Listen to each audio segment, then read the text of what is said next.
Right, let's talk 300 series airboxes. We're just going to cover a few things on them. Obviously, it has our 3-plate seal that we do on all of our airboxes because, let's be honest, it's got the best seal on any airbox on the market. You're peeling it off when you want to change it out. Exactly right, so it definitely works. We also got the MAF ports, billet. Also, our airboxes come with the intake pipe already on the airbox. We've been doing this for years. Back with the 200 series as well, trying to eliminate all the soft intakes, which is, you know. Ours come with a hard intake. Yeah. Yeah. Because it's a man box. Controlled crush obviously has a standard intake. Yep. So if you get a snorkel, as long as it marries up to a standard airbox, you're going to be fine. Happy days, but we also are working on Safari onto this bad boy here, and we'll have the adapter available. All the bracketry, all the fabbing comes with our normal warranty, so 11 years warranty on the fabbing.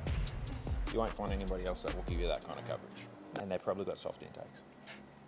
Softies. You can get it in black or brushed.